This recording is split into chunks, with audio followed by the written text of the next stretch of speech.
differences between themselves. Now, there's a reason for both sides in a dispute to resist this kind of arbitration, though. I mean, in the case of BART management, they say it would take away budget accountability from the BART board, and the unions object to losing the leverage that they have being able to strike. So what would you do to convince each side that this sort of approach is worth it? That's a great difficulty, and I'm afraid that the only thing that will bring this process into effect is to get the public galvanized to put pressure upon the parties. Maybe in some measure that is already happening now, given the fact that both the union and the employer are now, for the first time, suggesting that arbitration might be appropriate.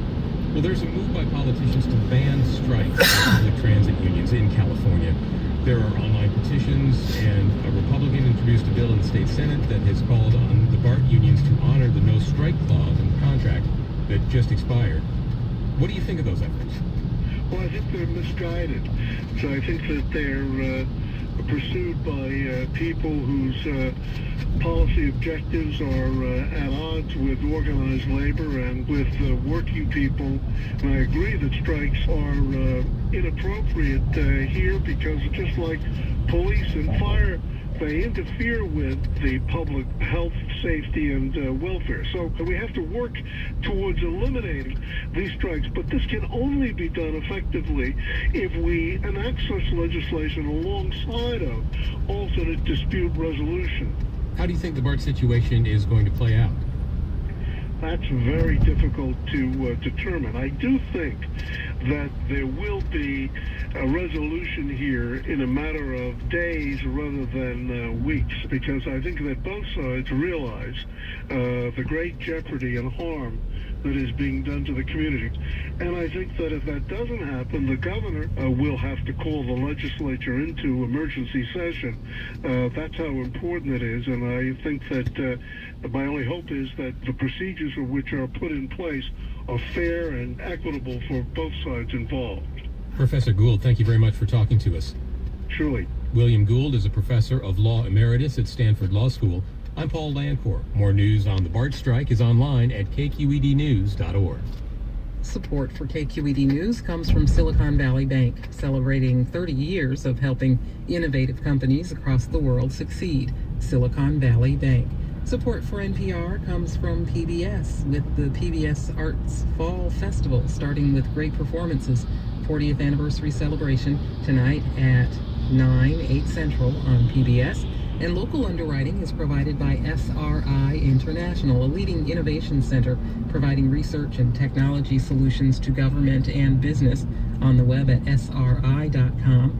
And DreamWorks Pictures, presenting the new movie The Fifth Estate, starring Benedict Cumberbatch as Julian Assange. The Fifth Estate, rated R, now in theaters everywhere. In Egypt, charities that have any connection to the Muslim Brotherhood are being shut down.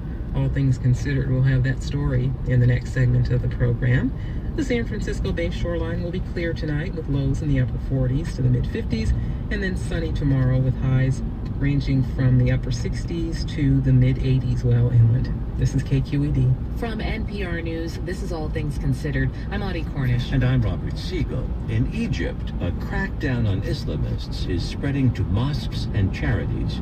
It's making things even more difficult for the Muslim Brotherhood, which saw the president it supported, Mohamed Morsi, toppled in July. In the months since, the Brotherhood's top leaders have been taken into custody, and now mosques that the Brotherhood uses to connect with members are being shut down, along with charities that have helped it build popular support.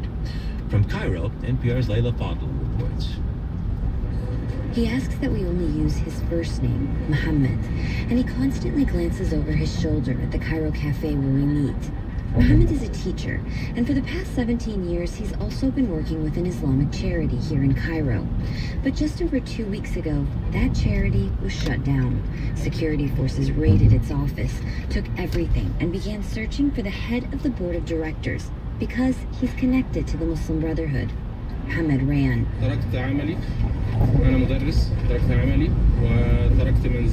He left his job and his home, worried he'd be arrested. Already thousands of people have been rounded up, some just on suspicion of being connected to the Brotherhood. Now it's Eid al-Adha, the feast of the sacrifice.